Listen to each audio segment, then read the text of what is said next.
Hello and welcome to Wolfman Gaming. This is my Metro 2033 Redux Good Ending walkthrough, and this is mission 15, also known as Defense. And this is also, as you can see, this mission is a bit longer than they usually are in this game, and that's because once again they have combined two levels into one. So in the original game this was two different levels called Defense and Child, and in this game they have combined them into one level called Defense.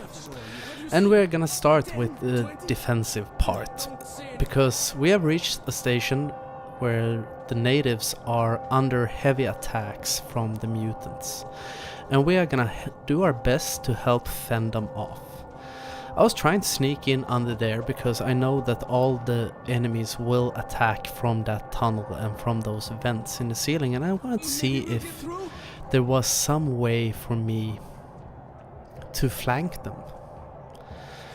But we do have some spare time here because they are gonna talk for a little bit, and their commander is he's gonna hold an inspiring speech to the troops, you know, typical leader style, where they try to make dying sound like a good idea for the betterment of mankind and to help your brethren and sisters and, you know, all that classic bullshit. But it gives me time to talk a little bit about this battle that is gonna commence quite soon. I like to use the Shambler, and if you could see right there, I don't know if it was a bit too quick, but I equipped my fire bombs. I think I will only use one of them in this fight, but it can be quite effective if you're about to get swarmed by the enemies.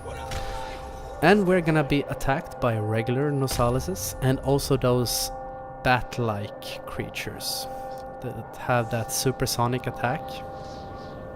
And I really love the beginning of this fight. Because you see the dust coming, supersonic attack, and down RTM goes. That is so anticlimactic. This big hero coming to save the Metro and goes down in one hit. But it is a scripted sequence. It just thins the herd a little bit and takes down the numbers of defenders. But what I like about this game, and which is evident in this battle, that this is a game where your AI companions aren't completely useless at all times. Which is usually the case when it comes to games like these. Whenever you have the help of the AI, they usually just get in your way and they end up getting you killed. That was a big problem in Uncharted 4, for example. Oh my god, the AI at times in that game is absolutely atrocious. And if you watch my guide for that game, or if you have played it, you know just how bad it can be. Sometimes when I think back on that game, I think actually Sam and Sully got me killed more times during the recording of my walkthrough than the enemies. Just because they got in the way, they started cock-blocking my shots. And if you watch the episode of chapter 8 or 9, where Sam ran out, so I threw a grenade. No, not a grenade. Dynamite. A stick of dynamite straight into his back. Almost killed me. And Sam, hopefully too. If I go down, he better go down. But I'm not here to talk about Uncharted. Sorry, I got a little bit sidetracked. Let's talk about this fight. I like to focus most of my attention on these bat-like mutants, because they have this supersonic attack that will... Stagger isn't really the proper word for what they do, but everything gets hazy and fuzzy and fucked up. So I like to turn most of my attention towards them. And the key to surviving this fight is moving. I tried on my first recording run. I more or less just put my back against the wall and hope for the best. Tried to back into a corner. And what happened when I did that was that I got swarmed. I got overrun and my AI companions weren't as good as I had hoped. So it ended up getting me killed. So try to move around, stay mobile. They will do their best to help you and they will do a hopefully decent job at it. And that is basically what you need to remember. And as I said, I like to focus my attention most on the bat-like ones. And then you go into a scripted sequence where they shoot their supersonic attack once again and Artyom goes down a second time. And that is the signal or the cue that the fight is over. I think actually that is it can be one of the harder fights throughout this game. There are a few sticky situations here and there, but this is one of those times where you can get trolled. But as long as you stay mobile, use whatever weapon you feel most comfortable with. I like the Chandra because it has quite a decent damage output. But this guy, he is talking to you and he wants you to bring this tape with you. And this is very important that you do. I almost walked away, but I'm gonna go down and pick it up. Because first of all, it will grant you a good karma point. And as we all know, they are absolutely vital if you're going for the Enlightened ending, which this is a walkthrough for. And also I think it's the next mission coming up after this one, we will play that tape, which will grant you another good karma point, which will once again push you towards the good ending. And it will also unlock a trophy or achievement if you're playing on Xbox called DJ Artyom. So that is also good. I always like to include trying to pick up any spare or extra trophies whenever possible. Help you get as many as I can. But as I said, this is 2 missions combined into one, and it's divided into 3 stages. We have just gotten through stage 1, which was the defense of that station. And now we're gonna try to get through the second part. And this can be a little bit tricky. I was running around here for quite a while. You will see that. That's because I was looking for a place where you could unlock a karma point. I didn't find it, so I spent bit of unnecessary long time in this station. But moving around this area can be a little bit confusing, and there are these small mutants here that you saw attacking me. And also another thing, there are holes in the floor here. They were in one of the previous levels as well. If you fall into one of those holes, there is one right to my left, right there. It is an instant kill state. Always remember that. But going back to these enemies, I actually, even though I think they are fucking annoying, they are hard, they can be hard to hit because they are small, they are fast. But at the same time, I like them. They actually remind me of... I don't know if you've played Dead Space 2. But in Dead Space 2, there was an enemy type called Stalkers, I think. And they are very reminiscent of those. Because Stalkers would never attack you as long as you looked at them. You would see them peek out from behind corners and behind pillars, and they would always try to flank you.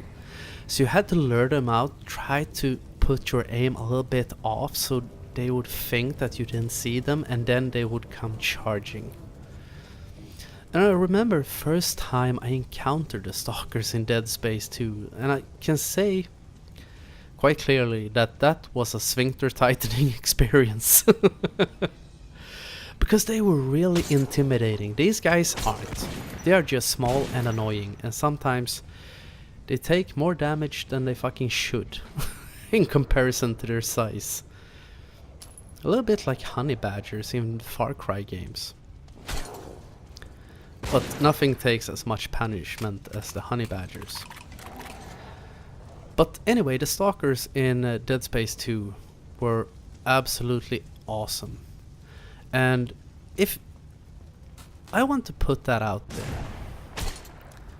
since we are in the generation where every game needs to be remastered and remade, can't we please get a remaster of Dead Space 1 and 2?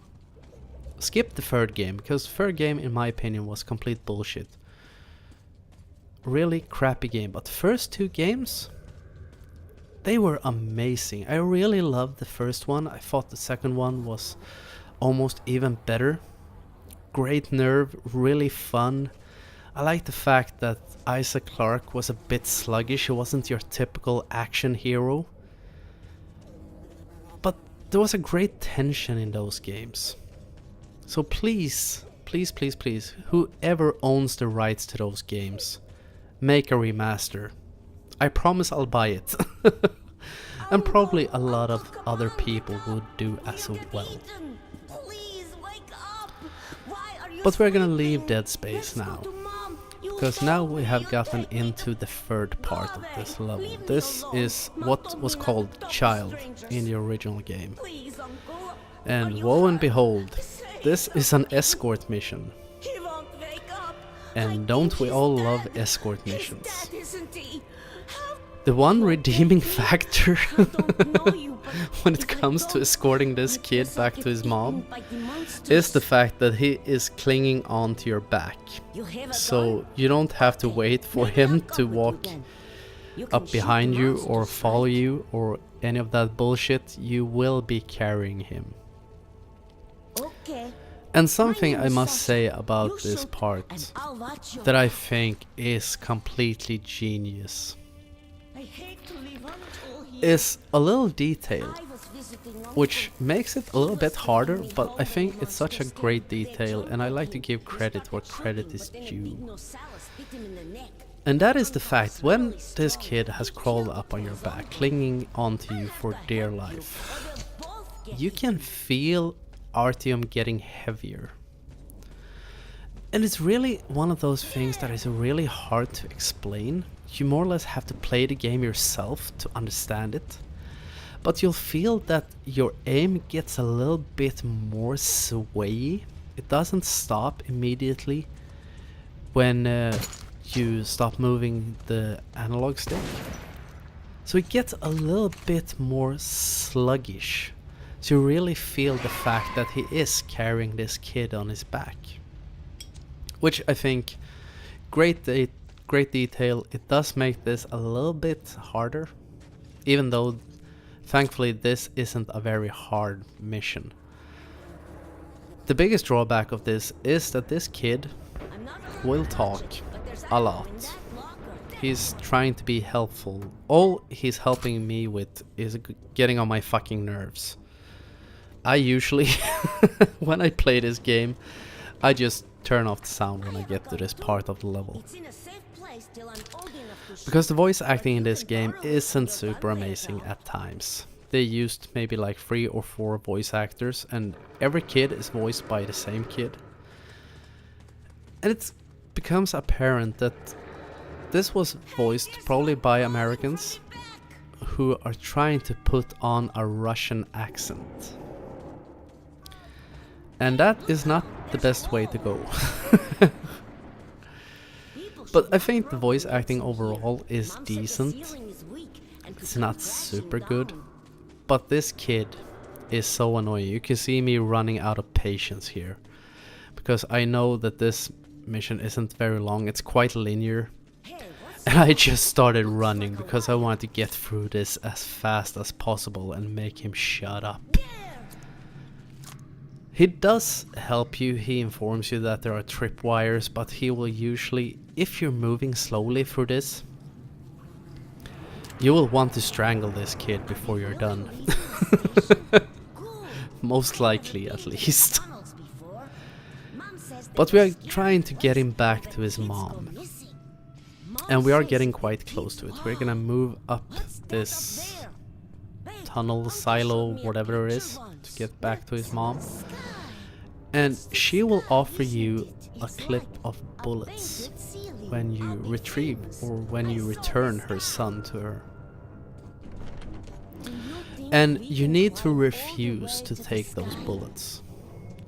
I know you want to take them probably because they are military grade rounds, and military grade rounds kick ass, even though I never used them in this entire playthrough, I think. Or actually I think I did use them in the last mission. But you will get a good karma point for refusing to take the bullets. That you helped her just because you're a decent person and you want to do the right thing. So this guy will talk to you for a little bit about you being a great guy, and this little boy's mother will start thanking you. And the kid says that he helped me fight the monsters in his terrible Russian accent. Mom, I saw the sky. Oh God. But here she offers you the bullets, so press circle to refuse to take them. Thank you for saving my son. Or B if you're playing on Xbox. So just press circle and Artyom will close her hand over the clip and says, keep your bullets, just take your son and make him shut up. Send him to the mutants. No, can't say that about a little child, that's cruel. But now we have gotten into their station, and this is a great place to restock on ammo if you want to, because there is going to be some combat in the next level. So if you have been generous with your bullets, feel free to stock up. I think I'm just going to sell any bullets that I don't need. And also I like to stock up on filters, even though, as I've mentioned before, they are quite lenient when it comes to filters, but you never want to end up in a situation where you risk running out. And if you have bullets to spare, you're not trying to stock up too much on your military grade rounds, why not use them instead? But when you feel that you're done, that you have bought all the bullets you need and sold any bullets you don't need and picked up filters and all that good stuff, we can head through this giant gate and we will go into the next mission. So I want to thank you very much for watching, and I'll see you again in my next video. So until next time, this is the Wolfman signing off.